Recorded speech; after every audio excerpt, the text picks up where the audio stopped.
news series. Yes, but first, wildlife filmmaker and artist Robert Fuller has his hands full with some newborns of his own.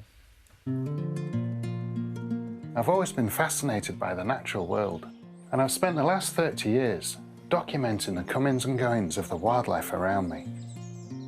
And it's not just about capturing their world on camera. I'm also on hand to help them when they need it. I've had a call this morning. Someone's found a baby stoat in the garden. Her eyes are just opening, which indicates she's about 4 weeks old, maybe 5 weeks, but she's quite small for that age. I can tell when I pinch her skin, it doesn't fold back into place straight away. This is a common sign of dehydration, so I'm giving her some puppy milk.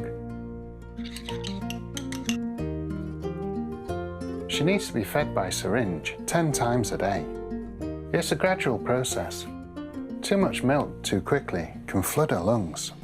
So that's amazing. She hasn't spilt a drop. She's had her first syringe, and she still actually wants more. She's actually trying to suckle off my finger now. The fact she's feeding is a good sign, but I need to make sure she's putting on weight too. Over the next few days, I'll take her everywhere with me so I can do regular feeds.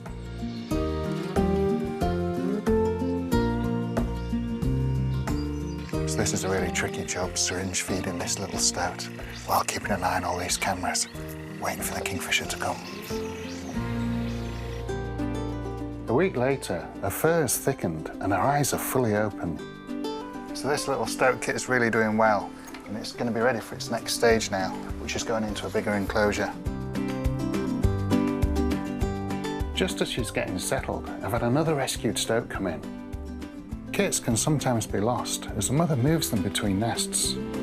So a lady's had this and has been raising it from a little kit, and she's done a pretty good job. But she's given it to me for the next stage of rehabilitation, which is eventually getting this little stoat back into the wild. This one's been sleeping in a woolly hat. I'll keep it in that to help the kit settle faster. The two stoats will be kept in separate pens close by, so they can get used to each other's scent, because I'm hoping they'll move in together. The next day, it's time for them to be introduced. So I think this one knows something's going on. It started calling a lot, squeaking away. Sounds a bit like a cuddly toy, doesn't it? This is going to be a fascinating moment. See what these two do. After some nervous sniffing and squeaking, the kits are playing together like old friends. Ultimately, these kits will be returned to the wild. To get them ready for that, I'm moving them to an outdoor enclosure. And they'll be joined by another stoat that I've been nursing back to health. The enclosure is rigged with cameras, so I can capture footage of them exploring, playing, and snuggling down in the nest chamber. And I've got an ingenious way for the stoats to get even closer to the wild. A secret hatch leads to an underground chamber that I built for a family of rescued badgers a few years ago. The badgers have since moved on, so it's the perfect place for the stoats to explore the network of tunnels and passageways. And what they don't know yet is the final doorway opens up to the great outdoors.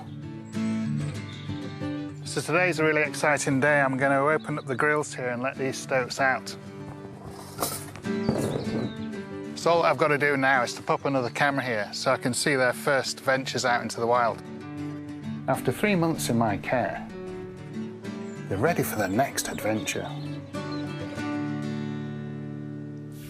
Well, thank you very much, how Robert. cute are they? You love them, don't you? I would have looked after those little baby Well, ones. you should get a couple. Kids will love them. They would. Look at you like, nah, I'm all right. I've got enough, going on in my house. I'm thinking about it. Right, let's welcome tonight's guest.